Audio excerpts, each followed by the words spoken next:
Kecleon is a normal type Pokemon whose ability will make this run anything but normal. The signature ability of Kecleon is colour change. That means our type will be consistently changing to the type of the move that last hit us.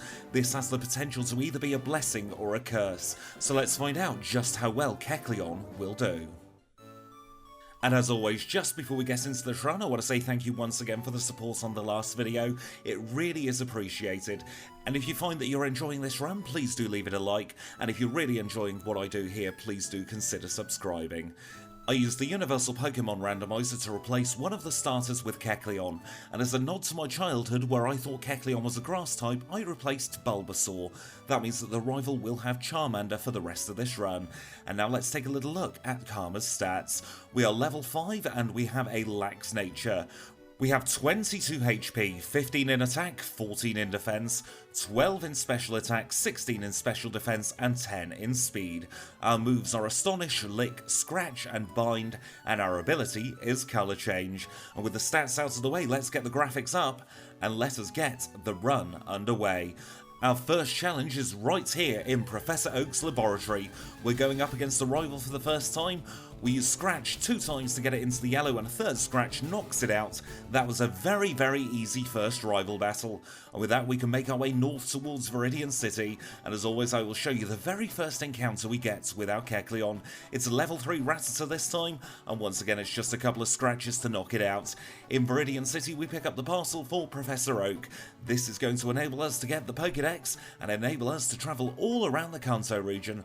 But once again, our Pokemon does not have an entry in the Pokédex here, because we are using a Hoenn native Pokemon once more. That's going to be the theme of the challenge for the next little while. We will eventually be bringing some Johtonian and Kantonian Pokemon into the fold as well, but for now I'm really enjoying seeing how these Hoenn native Pokemon run in the Gen 3 remakes. The first time we see our colour change ability activate is against Bugcatcher Rick's Weedle. He hit us with Poison Sting and our type changed to Poison. At the same time we also grow to level 7 and learn Feint Attack. Our moveset is very interesting. It isn't like most normal type Pokemon's movesets at all. We have an awful lot of type coverage just by naturally leveling up, and that is something that I'm really hoping to take advantage of, especially when it comes to Brock's gym.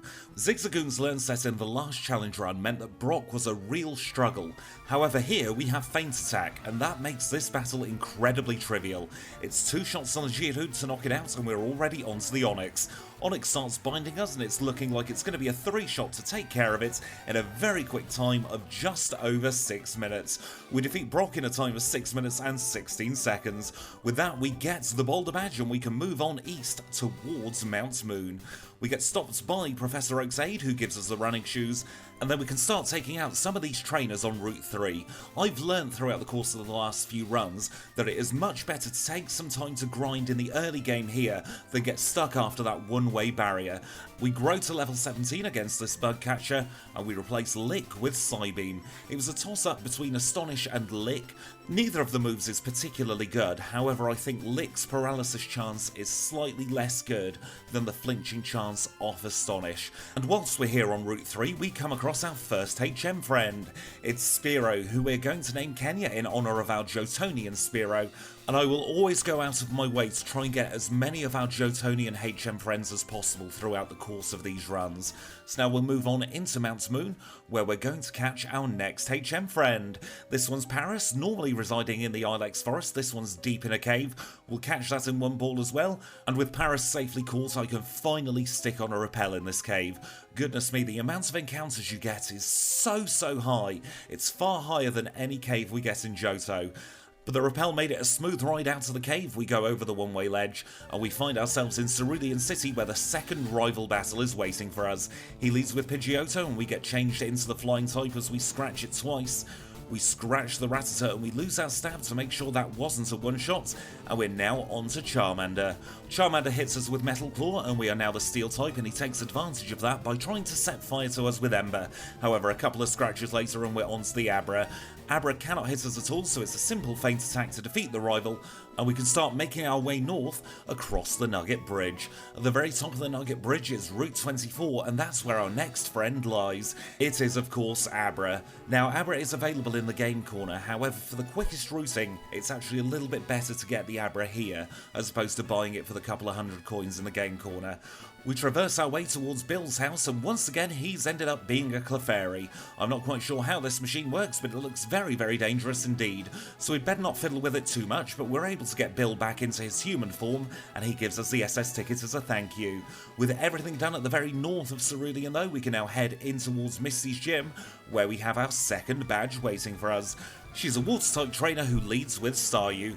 It goes for Harden on the first turn as we scratch it. She uses a super potion as we start feint attacking. We get changed into the water type with Water Pulse, and now we're onto the Starmie.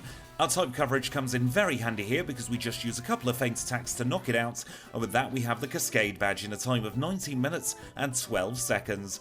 Let's head south towards Vermilion City. We're going to pick up a Meowth en route. Now this might be a little bit controversial, but one of the things that made the Linoon run so enjoyable for me was picking up all these items after battle, and having banned rare candies until the very final champion battle, I think pickup won't be too broken for these runs.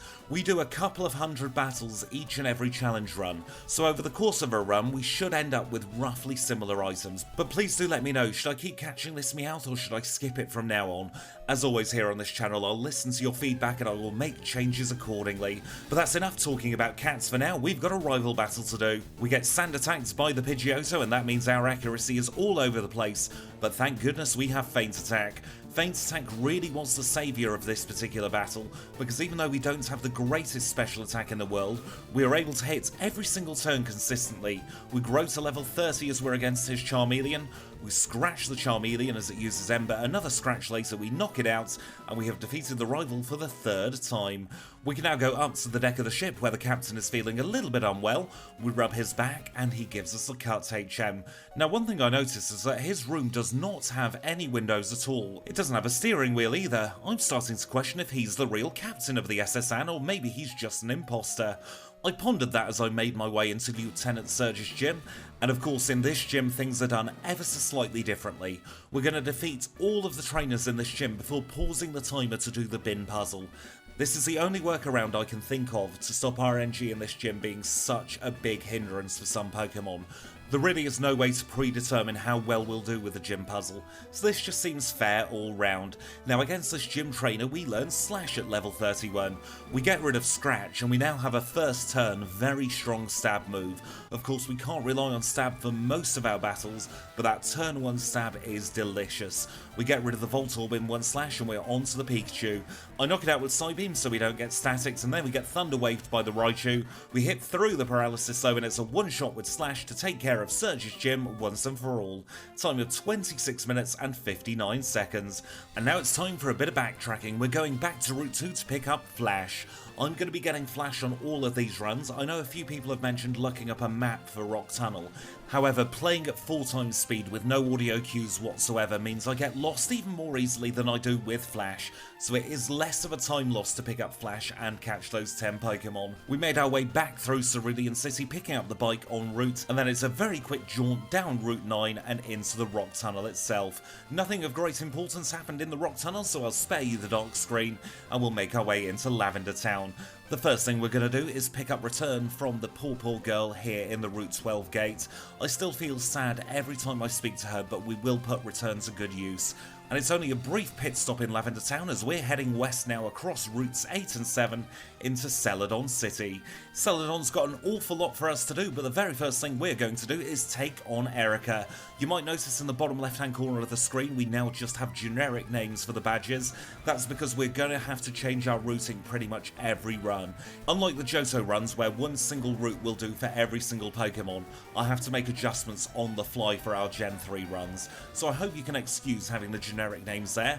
But while we've been chatting away, we've almost taken care of Erika. In fact, it's just just one more slash to knock out the Vileplume, and we have the Rainbow Badge in a time of 37 minutes and 13 seconds. Let's now carry on with all the bits and bobs we've got to pick up in Celadon City, and the first thing we're going to do is have an argument with a Nidoran. Goodness me, that Nidoran's becoming a bit of a nemesis for me. It always gets in the way, but we get the tea so that we can go through the Saffron Gate. We will happily accept the coin case from the man in the cafe. I remember Fly once more on our very first trip into Celadon City, so we'll go on to Route 16 and grab it from this celebrity who's hiding there. And after all of that, we can finally make our way into the game corner. We beat up a bunch of grunts, and that just leaves us with Giovanni. Giovanni leads with Onix, and it's very, very fortunate that we have such a diverse learn set. We use Psybeam against the Onix as we change into Rock type, and then he sends out Kangaskhan. Now, wouldn't Kangaskhan be a very interesting Pokemon to run in Crystal? Keep an eye out for that very, very soon. Anyway, we're onto the Rhyhorn now. We use Feint Attack against it as it tail whips us. Another Feint Attack later and we knock it out. That's Giovanni all defeated, and we can remember to pick up the Sylph Scope and make our way outside of the game corner. I think that's everything we need to do in Celadon, so let's head back to Lavender Town and start ascending the tower. And of course our rival triple exclamation mark is waiting for us here. Once again he leads with Pidgeotto, but Slash knocks it out before it gets a chance to debuff us. However, we do get intimidated by the Gyarados, and that turns Slash into a 2-shot. We're onto the Execute, and we have Feint Attack to knock that out in 1 shot. We use Feint Attack against the Kadabra, and that goes down in a single shot as well, and we're onto his final Charmeleon. That was a bit of a waste though, because we can just finish it off with yet another Feint Attack, and we are through Rival 3. Let's now ascend the tower and make our way towards that very, very poor Marowak. Now, my very good friend and fellow content creator Kangaskhan said that I sounded like the world's politest assassin talking about this Marowak last time. However, I assure you, it wasn't me. I didn't murder that Marowak, it was someone else. I don't know who, but it just was not me. That's enough bad acting for one video. We'll get the Pokeflute from Mr. Fuji, and that will allow us to open up the rest of Kanto. Because it's that time again for yet more backtracking. We've got to go back to Celadon City so that we can wake up the Sleepy Bear and make our way south. The Snorlax wakes up from the sound of the Pokeflute, and it's just 2 shots to knock it out. I really do wish that all Snorlax were this easy. And after travelling at light speed down Cycling Road, we find ourselves in Fuchsia City. The gym leader of Fuchsia City is Koga. He is a poison type specialist who leads with Coughing. We get to using Slash all over this Coughing as it uses Smokescreen. He heals up as we slash it once more, we miss, and it goes boom. We grow to level 46 though as he sends out the Muck. We miss a Psybeam as Muck minimises, and I think there's no point in taking that War of Attrition. Let's try again. This time we Psybeam the Coughing and it doesn't go boom because it gets knocked out in 1 shot. We Psybeam the Muck as well as it uses Minimise, but we get a very lucky critical hit to knock it out in 2 shots, and we're on to his second Coughing. Psybeam knocks it out in 1 shot, and that just leaves the Wheezing.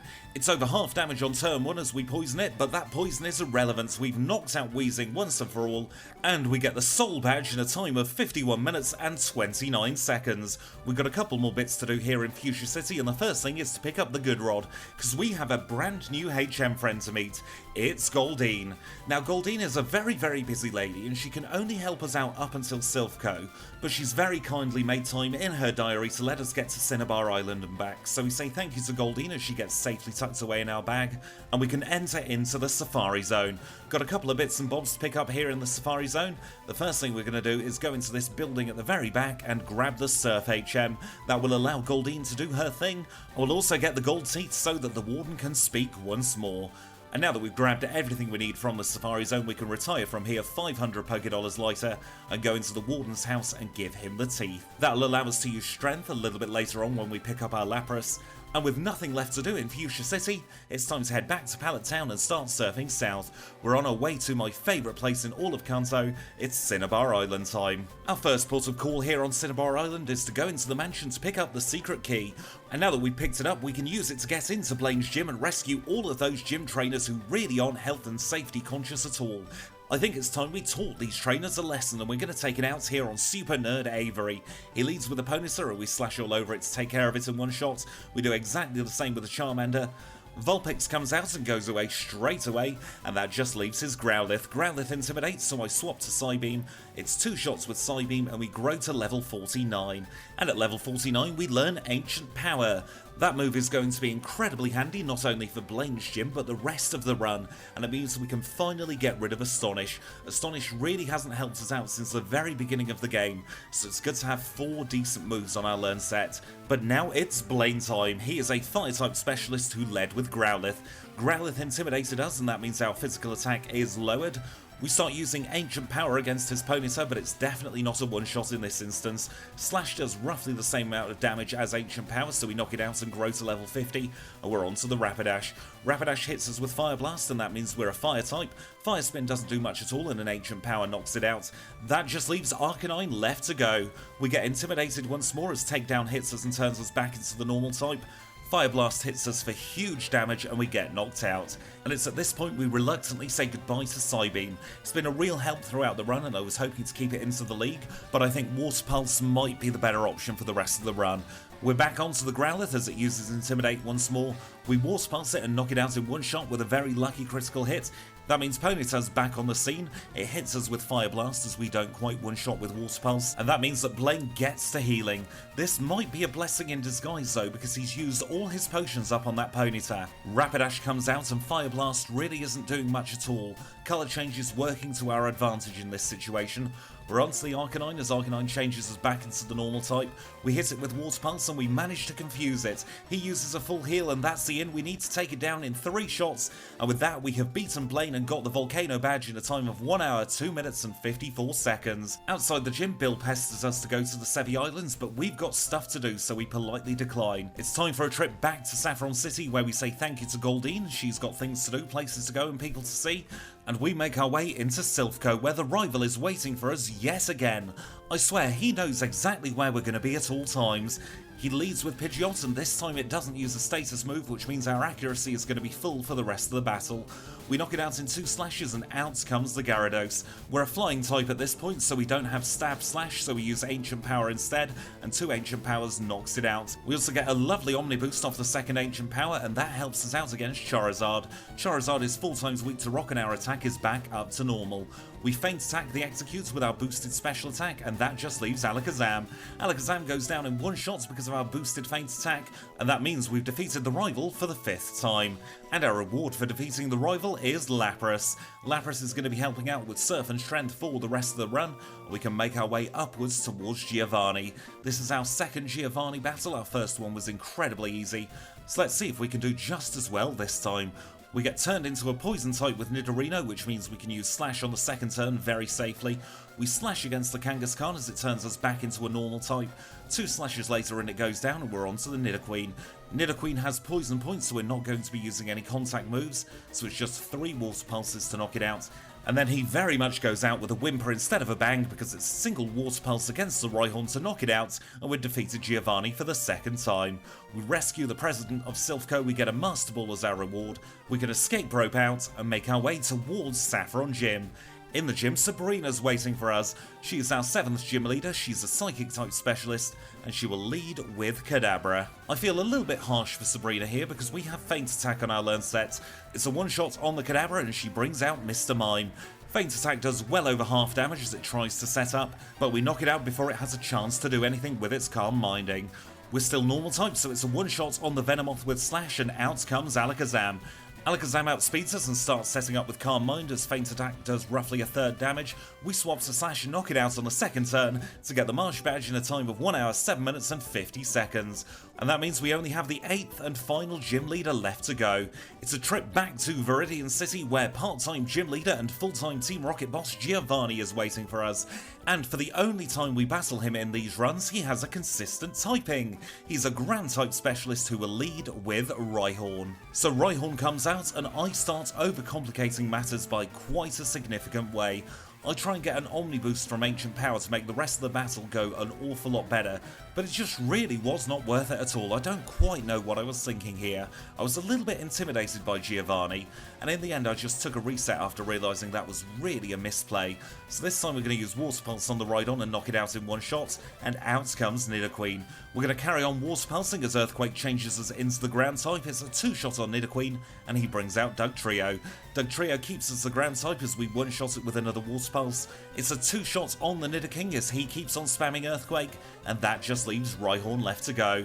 1-shot on the Rhyhorn because it's 4 times weak to Water Pulse. We grow to level 55, and we have our Earth Badge. That's all 8 badges done in a time of 1 hour, 10 minutes and 49 seconds. Let's get out of here and start making our way towards the Pokemon League. But yet again, we get ambushed by triple exclamation mark. He leads with Pidgeot, and that means we're going to get to Ancient Powering straight away. We get changed into the Flying type with a Wing Attack, and 2 Ancient Powers later, it goes down. He sends out Rhyhorn, and once again that goes down in a single Water Pulse. We're on to the Execute. We feint attack it and we don't quite one-shot. He hits us with Stun Spore and suddenly this battle has tilted into his favour. We're on to the Alakazam as he tries disabling us. We're having to work through the paralysis and eventually we get a couple of feint attacks out to knock it out, and here comes Gyarados. We use Ancient Power against the Gyarados to take off roughly a third of its health. Hydro Pump misses as we get paralysed. We get changed into the Water type with another Hydro Pump and we swap back to Slash. We're still the Water type as Charizard comes out, and for some reason I hyperfixated on that 4 times weakness with Ancient Power when Water Pulse was staring me in the face. Several resets and a lot of face palming later after realising my mistake, we're back onto the Pidgeot and this time we get the Omni Boost from Ancient Power. That means it's an easy one-shot on the Rhyhorn once more, and we're back onto the Execute. Feint Attack is definitely a one-shot now that we've got the Omni Boost, and we're on to Alakazam. Feint Attack is still a 2-shot on Alakazam as it uses Calm Mind to set up, and that brings us back to that pesky Gyarados. We get intimidated, so our attack is back to normal as we hit with Ancient Power. Hydro Pump hits us and we Ancient Power once more to knock it out in 2 shots, and we're on to the Charizard. This time our attack is back to normal, so I keep on with Ancient Power and knock it out in 1 shot. We grow to level 56 and we're finally through the rival in a time of 1 hour, 14 minutes and 50 seconds. It's now time to make our way through Victory Road. Nothing of great significance happened in there, so we'll head into the Indigo Plateau and into the League. The first thing, of course, we're going to do is heal up our Pokemon, whether we need it or not. And now it's time to say thank you to our HM friends. We say thank you to Kenya, to Abra, to Meowth, to Paris, to Lapras, and mustn't forget Goldeen either. And it's time to buy our full restores. We'll either need them or we won't need them. Either way, we're going through the Pokemon League. And before we say hello to Lorelei, let's take a little look at our stats. We are level 58, we are still a lax nature, we have 163 HP, 139 in attack, 126 in defense, 102 in special attack, 148 in special defense and 89 in speed. And our moves are Slash, Water Pulse, Feint Attack and Ancient Power. We're on a very good time into the league. Will that continue? Let me know in the comments, how well do you think Kecleon will do? Let's find out together. Our first battle is against Lorelei. She is an Ice-type specialist who leads with Dugong. We hit Dugong for roughly half health with an Ancient Power, but we don't quite knock it out on the second turn. She sets up Hail and that starts chipping away at our health. We take Dugong into healing range once more and we start Ancient Powering again. We take it into the red as it changes into the Water type, and one final Feint Attack knocks it out once and for all. That brings us onto the Cloyster, and I remember that Cloyster has huge physical defense. I choose Feint Attack and it does roughly a third damage. Another Feint Attack and it goes down to the yellow. She uses Protect and wastes an Ancient Power PP. She fails Protect on the second turn and we knock it out. We grow to level 59 and out comes Slowbro. Slowbro is incredibly bulky and we don't have Stab Slash. Instead we're going to be relying just on Feint Attack because at least it's super effective, but we're only on 9 HP for the Jinx. We use another Feint Attack but we get knocked out. And with that, we are back to square one. She sends out Dugong once more and we use Ancient Power again. She uses Safeguard this time instead of Hail and a critical hit knocks it out in 2 shots. It's that pesky Cloyster once more. We go for the Feint Attack as it uses Spikes. It uses Protect as we Ancient Power and it in fact protects twice in a row, so we've wasted a lot of Ancient Power PP there. It sets up Hail as we finally hit an Ancient Power and then it goes to Dive. That means we've got to waste a turn, so I use Water Pulse as we've not used that move yet. She uses a full restore as I hit it with Water Pulse again, and we actually did a fair amount of damage there. She then withdraws Cloyster and sends out Lapras, so I go back to Ancient Power, we get a lucky critical hit, and we get a very fortuitous Omni Boost.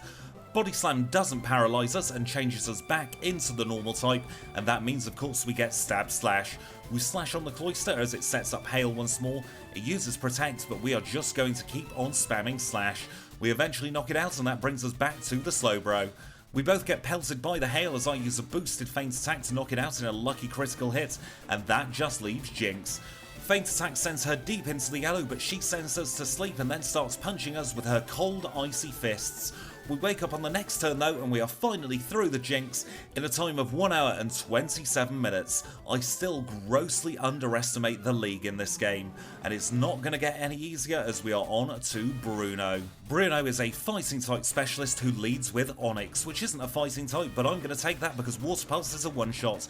We get changed into the fighting type from the Hitmonchan, and then I get to work on trying to confuse it. Our own attacks are doing barely anything at all against Hitmonchan, and we get very lucky and get both an Omni Boost and confusion damage on the very same turn. That means we can start slashing away at it, and it's just 2 further shots to knock it out. That brings us onto the Hitmonlee, and this is where having colour change really did not help us at all. It would have been a one shot, but we took damage because we didn't have the stab boost. And then Machamp comes out and says, "Alright mate, off you trot," and we're back to square one. I decide it's time to replace Slash with Return.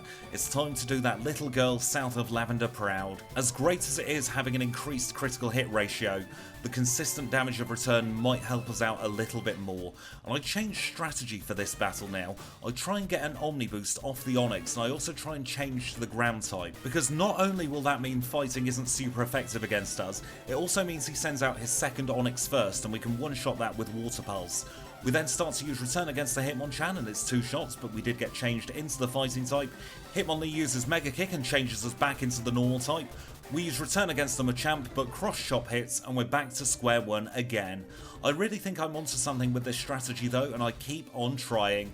This time we get an Omni Boost off Ancient Power and we get changed to the ground type. We knock out the Onyx and we're on to his second one. Single Water Pulse takes care of that and we're back onto Hitmonchan for the 3rd time. We don't one-shot it with Return however, he hits us with Sky Uppercut and we're back into the fighting type. He wastes his full restore and then it's just 2 returns later to knock it out and we're on to the Hitmonlee. It's a one-shot on Hitmonlee with Return and we grow to level 60 and we're back onto the Machamp. We deal over half damage with Return, but he starts bulking up. Our plan though is to just keep on spamming Return. He heals with both a Citrus Berry and a full restore, but we just keep on persevering. Cross Chop misses and we are finally through Bruno in a time of 1 hour 39 minutes and 37 seconds. And once again it doesn't get any easier at all because Agatha's next.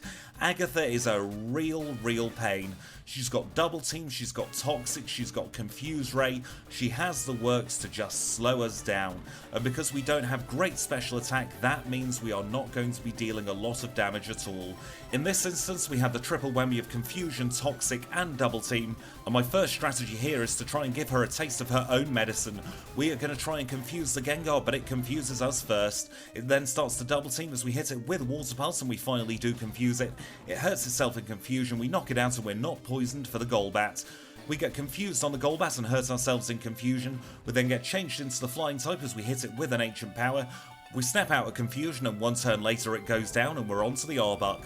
Arbok of course has Intimidate and we get poisoned from Sludge Bomb, and that means this attempt is over. The trouble with Agatha is there are so many different variables that can go wrong, and it's not just at the very beginning of a battle. As you saw with Arbok there, we were more than halfway through her Pokemon, and then we get poisoned and that puts us on a clock. And when we have a Pokemon like Kecleon that can't hit particularly hard and doesn't have reliable stab moves, that can really just slow us down. We do eventually get on a good run though with an Omni Boost, and we're able to get back onto the Arbok. We use Return and Feint Attack and we get a lucky critical hit to knock it out, and we're onto the Haunter. Haunter's easy, it's just a single Feint Attack and her final Pokemon is Gengar. We knock off over half health off the Gengar on turn 1, and another Feint Attack later we have defeated it and we get through Agatha in a time of 1 hour 49 minutes and 45 seconds. Our 4th and final Elite Four member is Lance. He is of course the liar with the Flyers and he leads with a Gyarados. And this battle here shows off the worst of colour change. Gyarados has a Dragon type move and that will turn us into a Dragon type, and that means that all subsequent moves will hit us for super effective damage. As you can see, we didn't even get through the Gyarados on turn 1, and of course we get intimidated every single time as well. Return does barely anything at all, Ancient Power isn't doing much even though it's super effective, and he is just chipping away at us with that Dragon Rage. We do get a very lucky Omni Boost off the Ancient Power. We hit Ancient Power for a 2nd and 3rd time as Hyper Beam misses, and then we get a 2nd Omni Boost off another Ancient Power. That takes us onto the Dragonair, but we only have 51 HP. We have no way of getting Stab at the moment, and Return doesn't one-shot us, so Outrage hits us, and we're down to 16. The 2nd Dragonair knocks us out, and we have to go back to square one.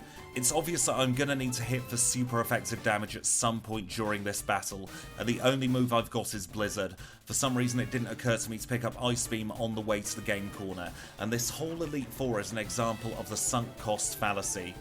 At this point I've invested well over half an hour into the league when you combine Lorelei, Bruno and Agatha together, and that meant I was really reluctant to take a reset and go all the way back to the beginning, especially because just getting a few more levels or just getting a couple of different TMs would not have helped, especially against Agatha, so I just wanted to try with what I had. I thought it would be much quicker in the end to keep persevering, and eventually we do get on a much better run. A combination of Shockwave and Blizzard is enough to take us through the Dragonair and onto the Dragonite. However, we get paralysed, we get outsped, and we get outraged. So let's try once more. At this point, I'd kind of resigned myself to not getting a great time in the league, and I lead every battle in the hopes of getting an Omni Boost off Ancient Power. We finally get one on Reset 82, we knock out the Gyarados, we hit Blizzard on Dragonair number 1, we do exactly the same against Dragonair number 2, and we are on to Dragonite. We're not paralysed, which means we outspeed, and for the first time ever, Blizzard hits 3 times in a row. We get wing attacks by the Aerodactyl, but Blizzard hits for a 4th time for a critical hit, and with that we have beaten Lance in a time of 1 hour, 59 minutes and 41 seconds. We only have one more trainer to go. It's the champion triple exclamation mark. Let's see just how rough this is. We are a physical attacker, and he leads with Pidgeot, who not only knows Sand Attack, he also knows Feather Dance. This Pidgeot is designed to stop physical attackers in their tracks. The lion's share of our resets don't even get past this Pidgeot, because on turn 1 he will either Sand Attack or Feather Dance, and there is no point in trying to carry on. A couple of resets later though, and we get another Omni Boost off Ancient Power. He uses a full restore as we swap to Shockwave. We take off over half health, and it's 2 shots on the Pidgeot to eventually knock it out. Ride-on would have been easy if we still had Water Pulse, but we have Blizzard, and that means he hits us with Rock Tomb and our speed falls. It is a one-shot when Blizzard hits, and we're onto the Gyarados. The speed drop though means that Gyarados outspeeds us and knocks us out. Let's try again. Once again we are going for the Ancient Power Omni Boost. We get Feather Danced on turn 1, but we get very lucky and get 2 Omni Boosts back to back. That means our special attack is heightened, even though our physical attack is just at normal. We did get Sand Attacks in the process, but I am going to keep throwing the dice. At this point I don't care, I just want to make progress and see just how badly it goes against all of his Pokemon. Unfortunately for us though, the Sand Attack was the undoing of this attempt, because we miss Blizzard against the Exeggutor. He sets up a light screen as we finally hit it after being asleep. When Blizzard finally hits, we manage to freeze the Exeggutor, so I try and get another Omni Boost off the Ancient Power. It doesn't quite work as we miss return.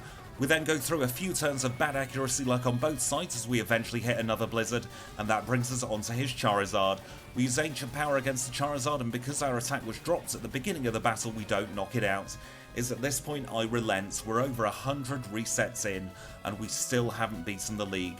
I get my rare candies out and I use all of them that I have picked up throughout the course of this run. We're up to level 68. Let's see if that makes this battle any better. Pidgeot hits us with Aerial Ace as we change into the Flying type. It's 2 Ancient Powers to knock it out, and we don't have an Omni Boost. Rhydon comes out and we miss our Blizzard as Rock Tomb lowers our speed once more, and Blizzard finally hits on the second turn.